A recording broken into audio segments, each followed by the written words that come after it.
Okay, on the last meeting we had, I was not here, so I'm gonna have to get caught up.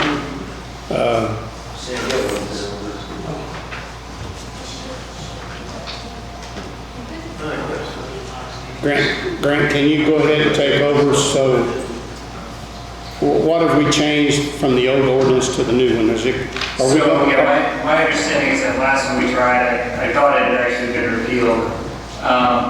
It was more thorough. There were more provisions to it, more specifics in it. The concern was that it was going to be overly cumbersome to enforce. That's still going to be an issue in this, that we've got to figure out who is going to be that initial enforcement arm as far as who's going to document and go out and take initial pictures. I think we've got it set up so that any appeals or review would come back before the commissioners. You do have authority under Indiana law to enter on the properties for certain purposes and to enter on the properties to remediate. Other counties do that. I know there's some concern here, and maybe we take smaller steps going into it and focus more on getting court enforcement up front. You can petition for an inspection warrant, and that's afforded for in here. If you've got a property that you can't get pictures of from the roadway, and you actually need to go on the property, one option is to get an inspection warrant, and you can go ahead and get that. At that point, it's official legal process, and I think my understanding is the warrant needs to be served, that the sheriff would be involved at that point. They're not looking to be involved up front until there's court process. And then there are cleanup procedures in here. But again, on the front side of this, I think the initial steps would be somebody taking pictures of the road if possible. If they can't, would be getting an inspection warrant. Then they would work with the county attorney to get letters sent out as far as starting the process of notice of violation, potentially starting getting fines going. I'm thinking at this point, if the fines don't work, that probably we would go for a court action. One drawback to that is on weeds and mowing. I mean, you're probably not going to pick up a lot of those properties if you're trying to go forward with a court action on most of those. So maybe the first place you start is looking at more of the trash properties until we get the system down and in place, and then move back to some of the weedier properties. Okay. So I'm open for comments, suggestions, whatever. To myself, ordinance 2023, I don't know what the number is, but I think we should repeal that if we have not, and go with this new ordinance that Grant has drafted. I thought that was repealed sometime late summer of 22. Oh, it was? I think it was. That's Okay. my understanding at least. The previous one.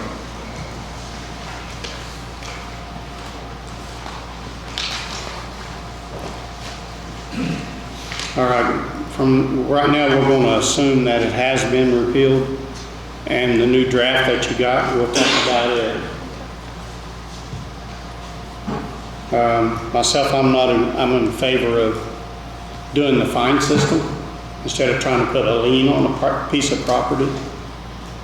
When you put a lien on, I think maybe, does the property have to be sold before you can collect, or can you put the lien? Well, I mean, you would fine, and then you could get that on as a lien. That would be a lien in a tax sale, basically. Potentially your judgment lien as well. Hopefully, somebody comes to the table and starts cleaning up. Obviously, if it's a landowner that's legitimately trying to work with the county, you don't want to go after them. If you've got a dead or delinquent landowner, an absentee landowner that's not paying any attention to it, that would be me more where you have the issues with really wanting to go after liens or judgment or whatever to try and get that property back in compliance some way. Okay. Well, I'm in favor of the fine, starting with the fines, and then take it there from however far it's got to go to the court system or whatever. But, then on here, I guess last meeting, they was talking about vehicles in the yard with setbacks. I think we addressed that once before, when Cindy was here, that we was limited, she couldn't do nothing within, after the 50 feet. And I think because of the Manamore issue there, we extended that to the extent of what? I think that was in the zoning ordinance, so that was Yeah. done, that's not addressed in here, but I think I do recall something on the zoning ordinance, Okay. probably early this year, or late last year. And old cars, people say old cars that they've got are runnable, but they gotta have a plate and insurance on them, right? If they're that, Yeah, I'm trying to remember what I worded on this. because I would think if they just got old junk cars around with no wheels and no windshields and no doors on it, I'm sure they ain't gonna have license plates and insurance on it. So then it would be, to me, considered a junk car. I don't think we specifically have a plate and insurance requirement in here, we can add that if you want. What's But then everybody- you could have something that is plated and insured technically, but it's still just sitting there riding.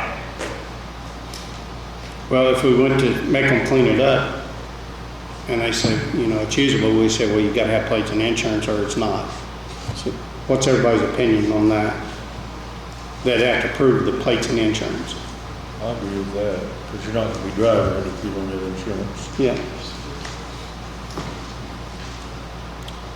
Bob, I see Kurt. I wouldn't think you'd be able to just say that about cars. It should be campers. Got what? Campers. Oh, campers. Fall under the Yeah. same. Any motorized, Motorized, yeah. motorized passenger vehicle.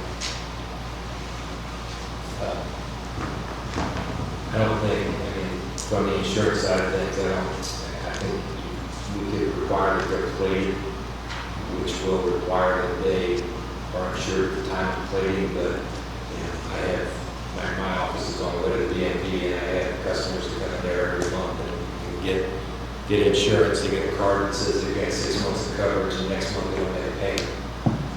There's no way for us to verify whether or not they actually have insurance on that vehicle. But they were required by the DMV to say that they did, or they were not approved at the time, so I think we would just require the vehicles registered. Yeah, okay.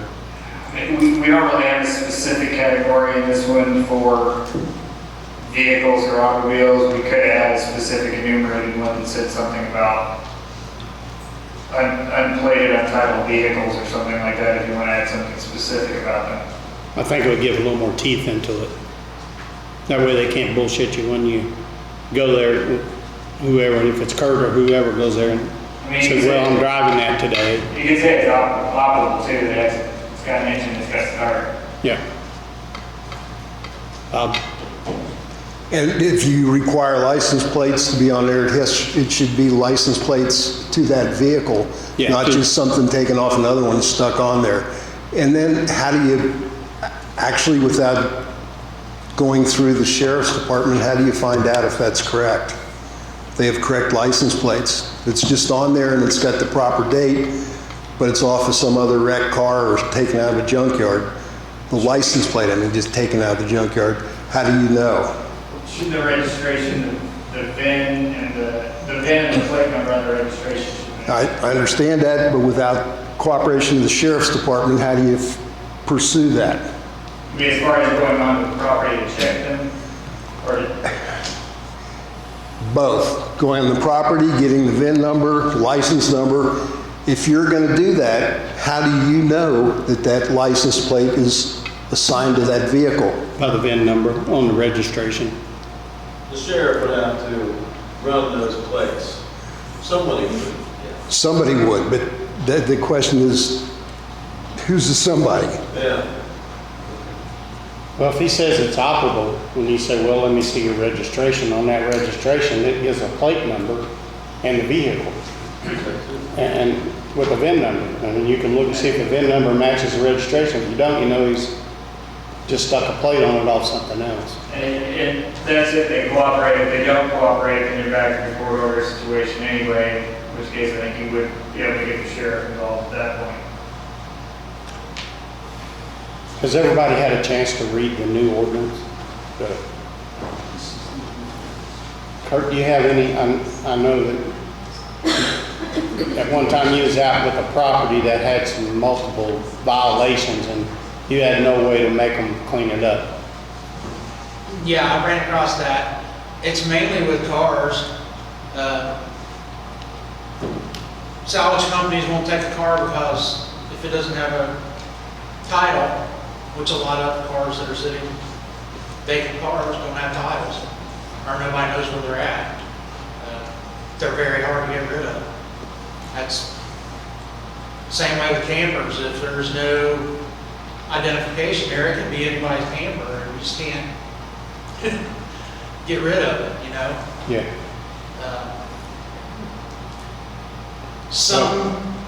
If that's so, we'll make them move it at least off their property. I mean, they may take it to the neighbors. That's my other issue. You don't want somebody moving that off of that property and moving it over to the neighbors, because you're just gonna keep chasing the same problem. Yeah. Darryl, what'd you add? I was just gonna say just what he said about the salvage companies not taking them without a title. There's a lost title process that they can go through though, in order to get that. It's gonna be extra burdensome on them, but they can. From what I've been told about the law enforcement that I've talked to deputies and conservation officers. It's a pretty hard thing to do to get rid of a vehicle. without a title. Even to scrap it or crush it? You can't, that scrappers will not scrap them unless there's a title. Right, and that's what I'm saying is without the title, first off, if someone was in possession of that vehicle without a title, that's their problem. If they had a title, if that vehicle was at one point in time titled to them and they lost that title, the DMV has a process for providing a new title for the lost title, so that they can go ahead and get rid of that vehicle. And there are, if they've taken possession of the vehicle from someone else and there was never a title there, then that's their problem. That's their responsibility, yeah. Well, the city's handle, just having a holding yard, and we'll just take it there. We don't have that. Yeah, we don't. That's what the answer was. They say, yeah, we'd get it off the property, it'd have to go to a holding yard. And like Franklin County doesn't want to store vehicles.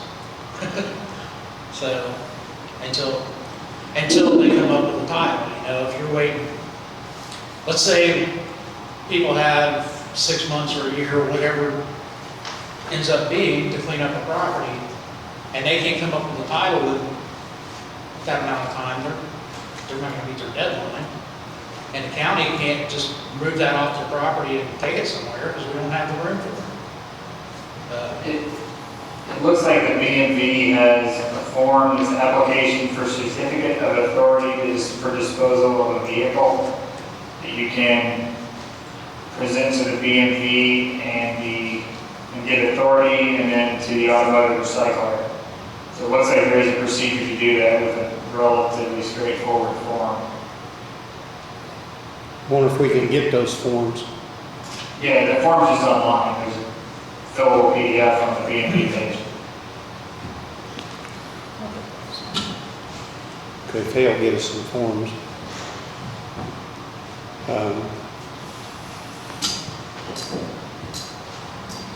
I know what you think. I know you're really involved and you've been through this, you've read this ordinance. We need your input here. I'm pretty comfortable with most of what's in here. I worry about the overgrown lawns thing, because when people come into the office, a lot of times, it's, I don't want to say not with good intentions, but it's because they're angry at the neighbor. And they would never complain about their neighbor's tall grass unless the neighbor caused them X problem or Y problem. So, I'm great with the fines, I'm great with if we've got that thing that Grant's talking about, with being able to actually take control of vehicles, and that'll work fine. I guess what I'm worried about is that the people are going to use this as an excuse to complain more. And that's, I don't really know. That's the biggest stress in our office. is when people come in emotional and they want us to solve their problem right now. And some of them, I'm very sympathetic. You know, if it affects health, if it affects safety, if it affects the environment, I'm happy to help. I'm eager to help. But when people want to complain about their neighbor's tall grass, you know, maybe this is just me and maybe I'm inserting my opinion too much, but I don't have time to deal with that kind of thing. That's a waste of my time. It's a waste of the county's money. So, I don't know, maybe I'm just speaking out of turn, but I do like the new teeth in this because there are some trashy properties around that do need to be cleaned up. And what we're doing now obviously isn't accomplishing what we wanted to do.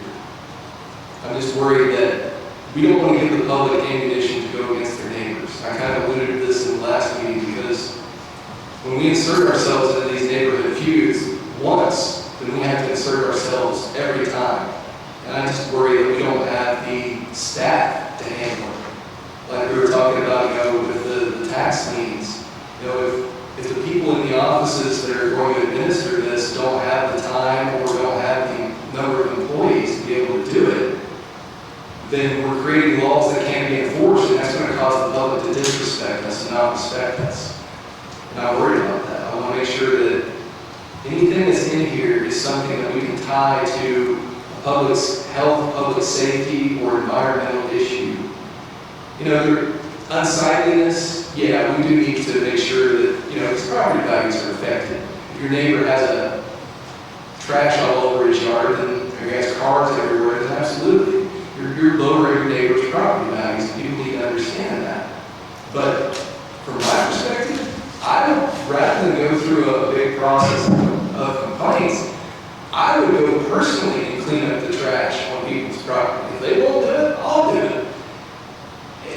I think that I don't want to put a bunch of layers in between the public and my office and the sheriff's department and the courts if it's not necessary. If somebody just got a pile of trash and I can knock on their door and say, hey, this over here violates the county ordinance, do I have your permission to take a trash bag back there and clean this up? And I'll put on my gloves and I'll go back and do it. Because that'll save me 2 weeks, 3 weeks of administrative effort and time in my office that I can be spending on something related to building or zoning. I don't know. I'm not sure if my comments are helpful or not, but I don't have a problem with anything that's in these definitions.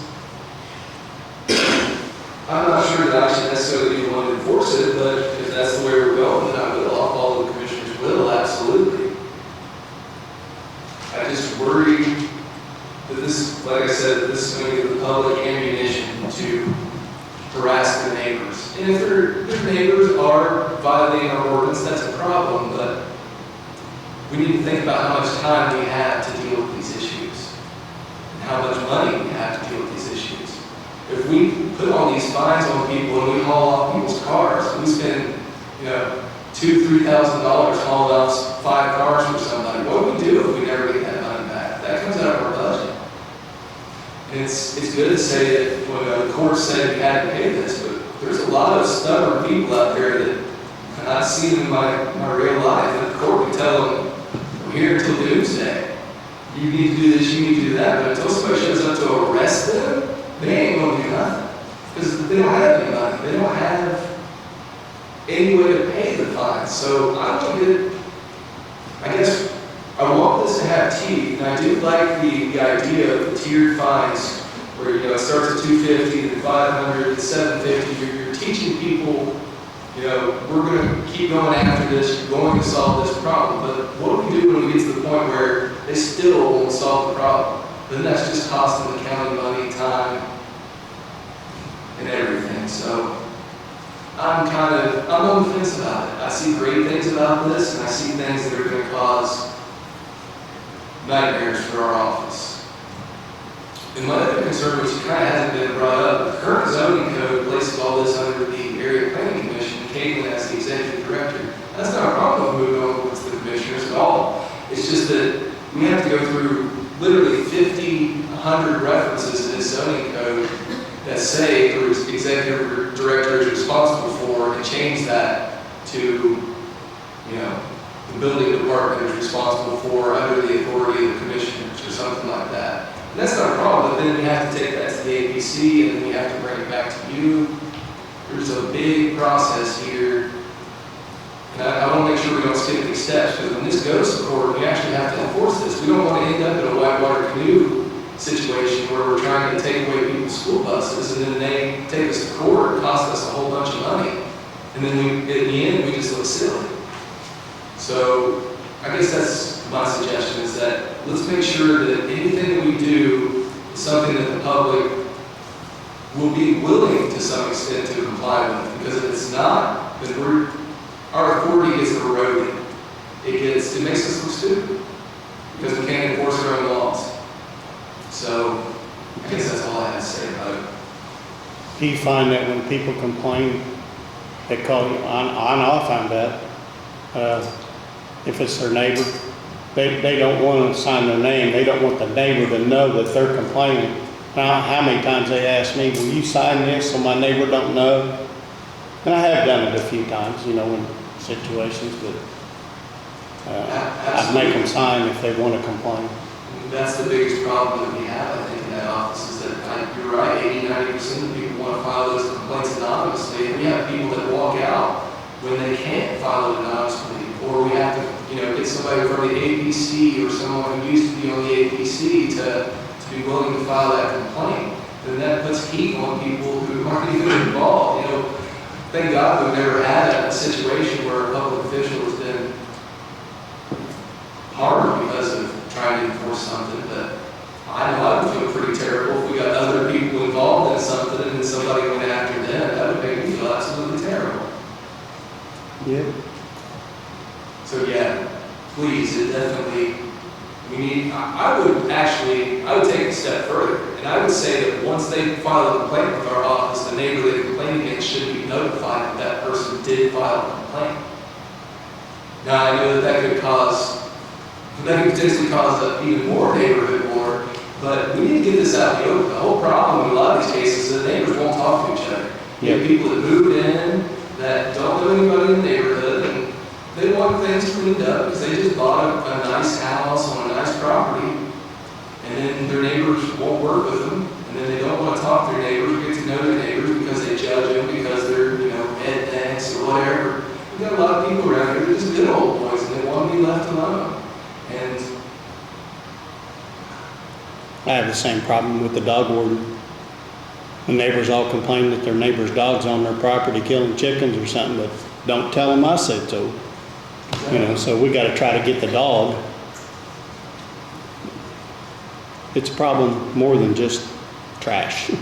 yeah, it's everything related to these zoning issues. It's neighborhood wars. Something else here, not 100% of every case is the same. It's not just the area plan office's problem. Like, it might be junk cars, and then it might be a pile of tires, which falls under the health department. You know, vector control, environmental stuff goes to the health department. So it might not be something that you can look at any one person and say, here, take care of this. It's going to be a group. Yeah. So I don't know how to split up what we're going to do. Or you guys could designate a lieutenant and say, you're going to be in charge of this, and then all the departments will coordinate with this person, and then only that person reports to you. It's an idea. That way that I don't want to waste you guys' time any more than necessary. I know how busy all three of you are. So if there's something that we can handle, I want to be able to handle it. Well, what do you guys think, that somebody in charge and they coordinate it all? Area planning's already got a process for dealing with it, right? Yep. So, I mean, if we just we changed the ordinance that we had and left the same procedure in place that area plan has to deal with that now, but giving them the authority to fine, and then are these fines, is it a tax lien or is it not? It's It just it starts off as a fine. a fine. I mean, we can, if they don't pay it, eventually they'll wind up on Main Street seeing Judge Cox or Kellerman one. Right. It says, pay the fine, and then if they don't pay the fine, then I think we're forced to put a lien. Right. So, And that's where, it gets some teeth, because, to Tyler's point, people not paying fines, if the tax liens filed, with that, no choice but to take care of that before losing the property. yeah, or lose their property. And I don't know if this is anything anybody else would be interested in, but we might want to consider that if someone comes into compliance, just drop their fines. You know, the fines are there to bring them into compliance. So, you know, if it gets up to $750, they finally throw their hands up and say, yeah, I'll solve this problem. Maybe we should just wipe away those fines.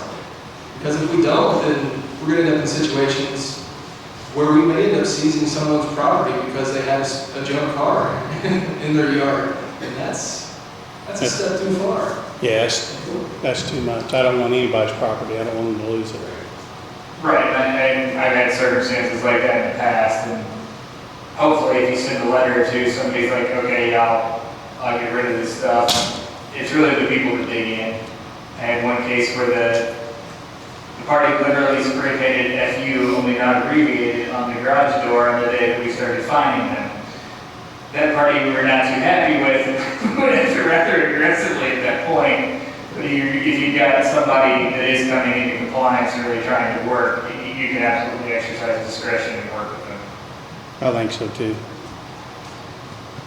Say, hey, you got 30 days or 60 days and, you know, the fine will go away. Clean her up.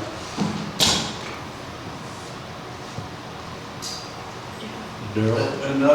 Another side issue is since we have two attorneys involved here, which attorney would be the one that you want to take care of it? Would you want Grant to take care of it, or would you want the ABC attorney to take care of it? I nominate Tammy. Late Gene Stewart. She's taking up the health department attorney also. I think So, most of the parts of this ordinance would fall back on the county attorney. There's always going to be overlap. There's gray areas between these. This is a nuisance ordinance. It's not part of the zoning ordinance, but there is going to be overlap. There are some references to trash and things in the zoning ordinance.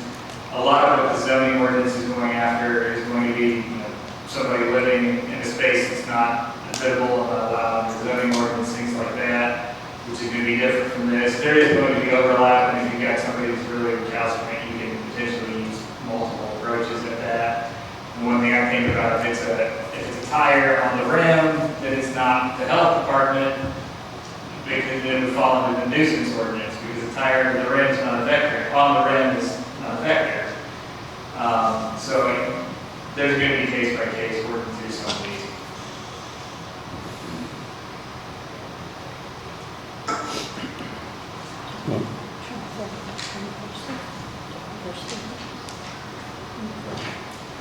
We can, we can put it in there. I'd nominate Daryl Kramer to be the overseer. To coordinate.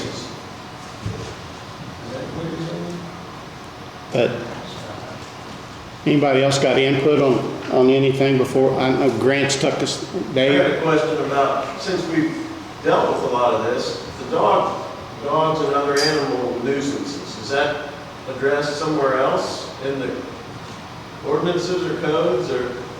Actually, But you yeah, know, we've had some doozies. so- I know, we do have an ordinance for that, right, Grant? For Yeah, part of that comes under animal control ordinances and state law, and then part of that was there was an amendment to the zoning code that basically redefined a kennel, where if you got above a certain number, it put more restrictions and controls.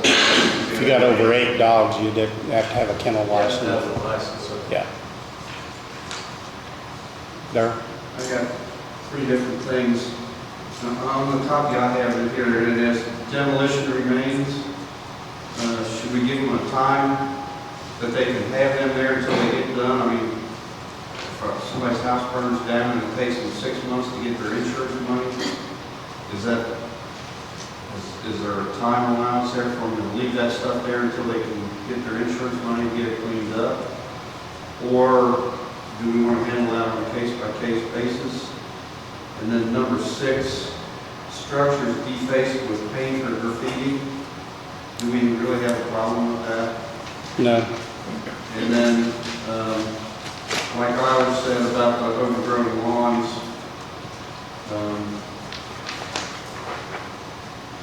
in the towns can have, they can do their things for those 3 things that actually really, if they want to do something different than us.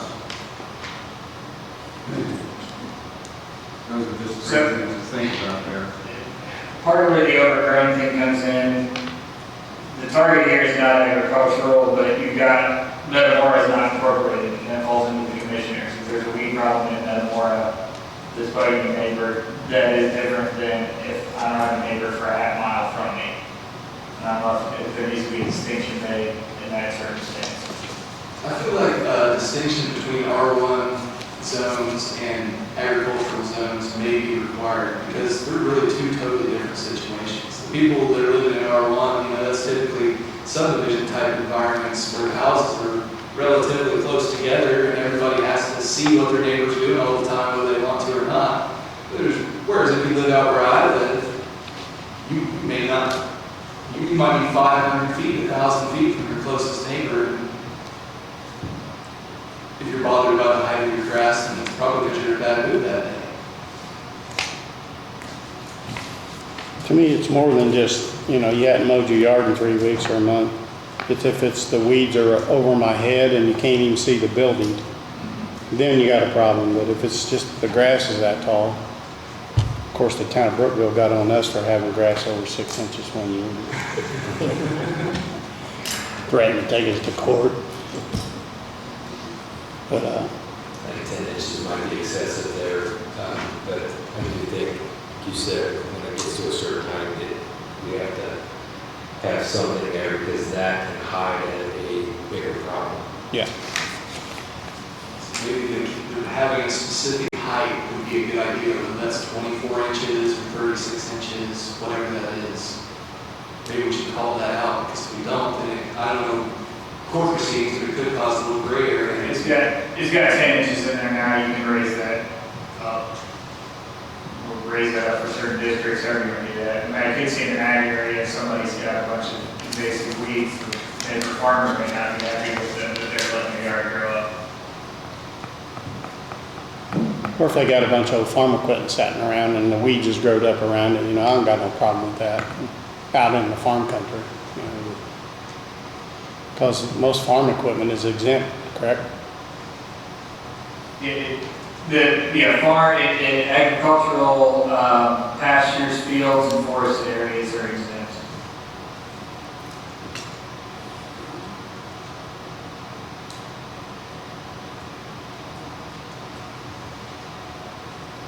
So have you got kind of grip on what we're looking for, Grant, so you can draft something up to? Yeah, I think substantively I can do a little tweaking with the overgrown lawn to make it, I guess it sounds like off the bat here, start with more of an extreme case. It probably makes sense, and just from an enforcement resources point of view, if nothing else. And then clean up something on vehicles specifically. As far as if they have a bunch of vacant vehicles on there, on specifically what requirements trigger it in. I don't know if there's anything else specific that we needed to tweak. And then Daryl, on the time limit on demolition, we could put 6 months or something on demolition remains. And I can remove that graffiti one if you want that removed. Yeah, if somebody's house burns down and they're waiting on the insurance, how typically does that work, John? Is the insurance pay off in 90 days or 30 days, or it just depends? Depends on what happened and what kind of investigation is required, and all that. All this particular section is doing, though, is defining public nuisance. It doesn't really, So those demolition remains are defined as a public nuisance, but it's not saying that there's any particular time frame that they have to be cleaned up. We can,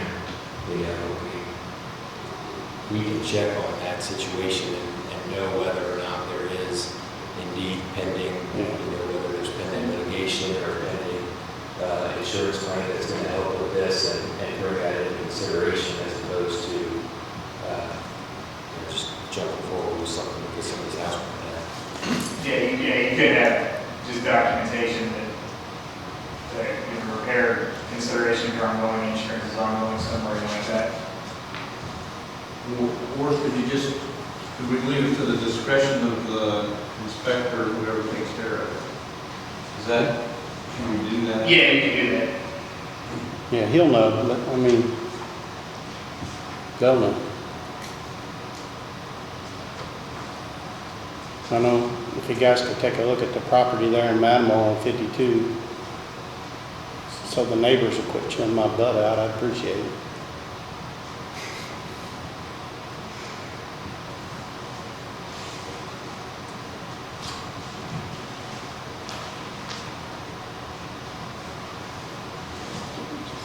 Anything else would like to make, anything make those changes and bring it back at the next meeting to finalize it?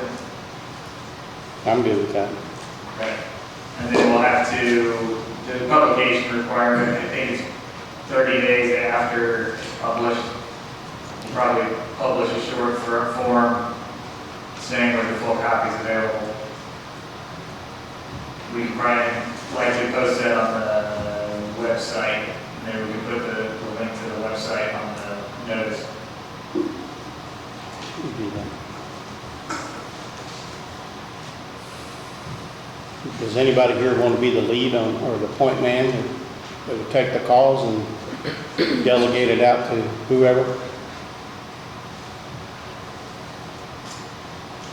It'll probably be end up being me regardless, I'll just volunteer. Here to me. So the calls are going to end up coming into the office there. When you get complaints, and I think all this is doing is giving you more guidance on those particular complaints as they come in, how to handle them. With the enforcement, that's going to fall back to us. Yeah. Kurt, you take a complaint, whether I'm reading and understanding this, you take a complaint, okay, Kurt, while he's out doing inspections, or, if he's got to make a trip to a certain part of town, we're not asking you guys to put yourself in harm's way or anything, but Grant said, just some drive-by photos of that particular property in order to document the complaint that was received and get it to us, and we can start action on it. That's what we're looking at doing. So, Yeah, and that will be key to get at least some evidence of this, so that we've got something to go off of that actually I see in the report. We've got documentation, and particularly how long something's ongoing. Probably we're going to be a little bit into it by the time we get to court. I'm not gonna say that every case is gonna work out the same, but I've had pretty good luck with sending out a letter to the people, letting them know that we got a complaint, and trying to get them to contact the office, and setting up a meeting with those people on the site. If you can gain permission and talk to the people up front, it works out better that way for everybody, and if you can get them to clean up the property without any further action, that's great. Yeah, it is. That's good. So I would try to contact them before I even went on there to even take pictures. I'd like to have permission from the owner, if I can get it ahead of time. Yeah, I would, at least in the initial rounds, we have the procedures, I would focus on getting pictures from public right of way, and not go on the property to serve police safety. And for landowner rights, and, be fair to people. I would be your prior point as far as dealing with these complaints and such. When you're taking a complaint in the office, the first time you're taking that complaint from the person who's being empathetic to them and understanding that as far as the enforcement goes, if that person's called back 3 months down the road, now that becomes the commissioner's issue. It can be directed back to our office if it's not being handled at that point in time to figure out, what it is that we're doing. You shouldn't be further burdened with that month after month after month if it's not being enforced by law. That makes sense. I agree with that. Makes sense, yeah. I just really want to make sure that if I'm in charge of this, you guys back me up. That's it. We backing up all the way? Just kidding. Yeah, you gotta have support.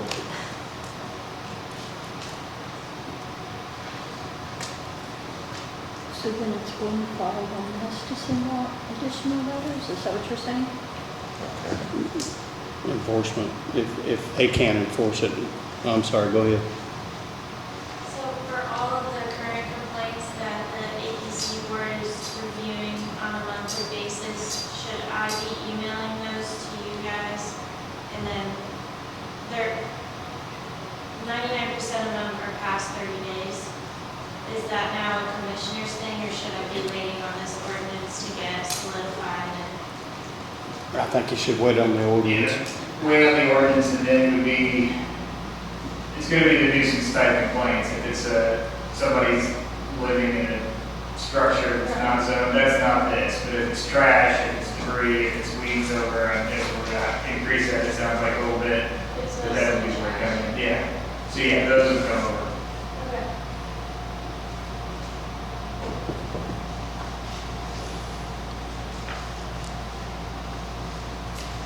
Okay. Else?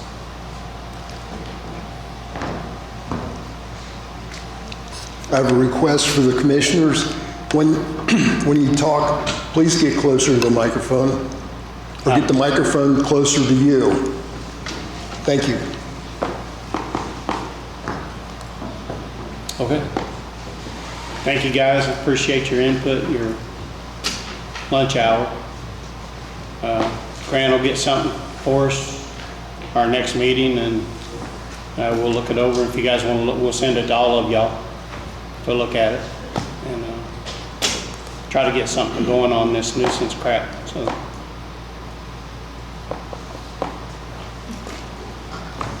thanks everybody for coming. Appreciate it.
that's 24 inches or 36 inches, whatever that is. Maybe we should call that out, because if we don't, then I don't know, court proceedings, but it could cause a little gray area. It's got 10 inches in there now, you can raise that up. We'll raise that up for certain districts, however you want to do that. I mean, I could see in an ag area, somebody's got a bunch of invasive weeds, and the farmer may not be happy with them, but they're letting the yard grow up. Or if they got a bunch of old farm equipment sitting around and the weeds just growed up around it, I don't got no problem with that, out in the farm country. Because most farm equipment is exempt, correct?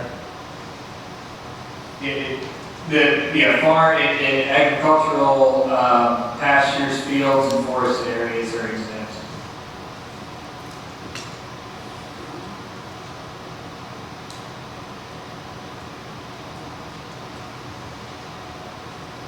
So have you got kind of grip on what we're looking for, Grant, so you can draft something up to?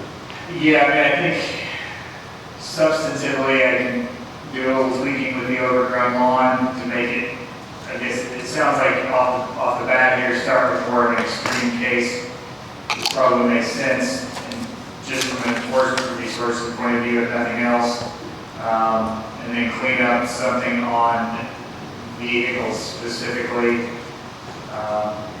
As far as if they have a bunch of vacant vehicles on there, on specifically what requirements trigger it in. I don't know if there's anything else specific that we needed to tweak. And then Daryl, on the time on demolition, we could put 6 months or something on demolition remains. And I can remove that graffiti one if you want that removed. Yeah, I mean, if somebody's house burns down and they're waiting on the insurance, how typically does that work, John? Is the insurance pay off in 90 days or 30 days, or it just depends? Depends on what happened and what kind of investigation is required, and all that. I mean, all this particular section is doing, though, is defining public nuisance. It doesn't really, so those demolition remains are defined as a public nuisance, but it's not saying that there's any particular time frame that they have to be cleaned up. We can, we can check on that situation and know whether or not there is indeed pending, whether there's pending litigation or pending insurance money that's going to help with this and bring that into consideration as opposed to just jumping forward with something because somebody's house burned down.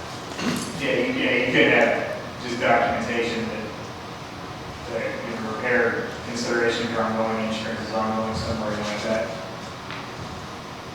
Or could we leave it to the discretion of the inspector, whoever takes care of it?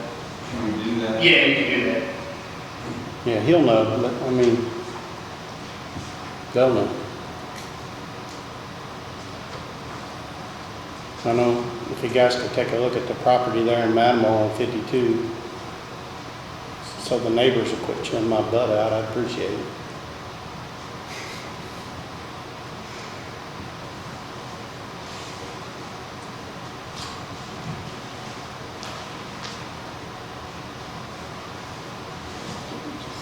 Anything else I'd like to make those changes and bring it back at the next meeting to finalize it? I'm good with that. Okay. And then we'll have to, the publication requirement, I think it's 30 days after it's published. We'll probably publish a short form saying where the full copy is available. We can probably likely post that on the website, and then we can put the link to the website on the notice. We'll do that. Does anybody here want to be the lead on, or the point man that would take the calls and delegate it out to whoever? It'll probably end up being me regardless, so I'll just volunteer. Here to me. So the calls are going to end up coming into the office there, when you get complaints, and I think all this is doing is giving you more guidance on those particular complaints as they come in, how to handle them. And with the enforcement, that's gonna fall back to us. Yeah. You know, Kurt, you take a complaint, whether I'm reading and understanding this, you take a complaint, okay, Kurt, while he's out doing inspections, or, if he's gotta make a trip to a certain part of town, we're not asking you guys to put yourself in harm's way or anything, but like Grant said, just some drive-by photos of that particular property in order to document the complaint that was received and get it to us, and we can start action on it. That's what we're looking at doing. So, Yeah, and that will be key to get at least some evidence of this, so that we've got something to go off of that actually I see in the court. We've got documentation, and particularly how long something's ongoing. Probably, we're gonna be a little bit into it by the time we get to court. I'm not gonna say that every case is gonna work out the same, but I've had pretty good luck with sending out a letter to the people, letting them know that we got a complaint, and trying to get them to contact the office, and setting up a meeting with those people on site. If you can gain permission and talk to the people up front, it works out better that way for everybody, and if you can get them to clean up the property without any further action, that's great. Yeah, it is. That's good. So I would try to contact them before I even went on there to even take pictures. I'd like to have permission from the owner, if I can get it ahead of time. Yeah, I would, at least in the initial rounds, we have the procedures, I would focus on getting pictures from public right of way, and not going on the property to serve police safety. And for landowner rights, and, be fair to people. I look at your prior point as far as dealing with these complaints and such. When you're taking a complaint in the office, the first time you're taking that complaint from the person who's being empathetic to them and understanding that as far as the enforcement goes, if that person's calling back 3 months down the road, now that becomes the commissioner's issue, and you need to be directly back to our office if it's not being handled at that point in time to figure out what it is that we're doing. You shouldn't be further burdened with that month after month after month if it's not being enforced or not. That makes sense. I agree with that. Makes sense, yeah. I just really want to make sure that if I'm in charge of this, you guys back me up. That's it. Be backing up all the way. Just kidding. Yeah, you gotta have support.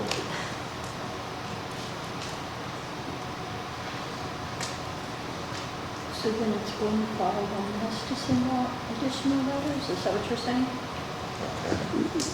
Enforcement, if they can't enforce it.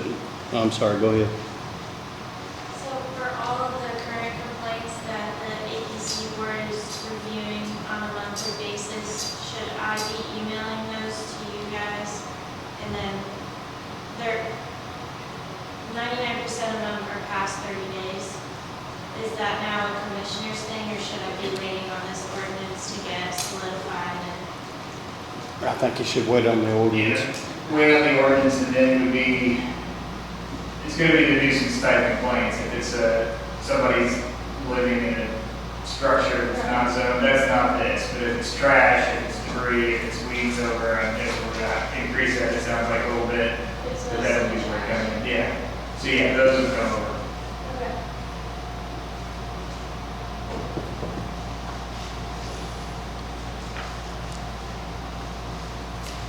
Okay. Else?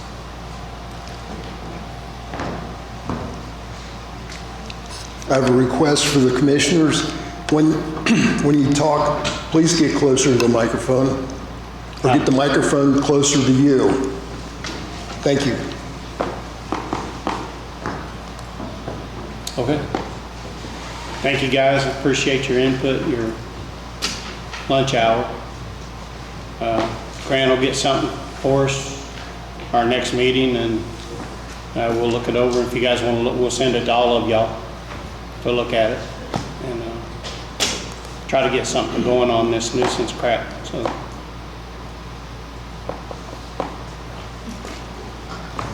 Thanks, everybody, for coming, appreciate it.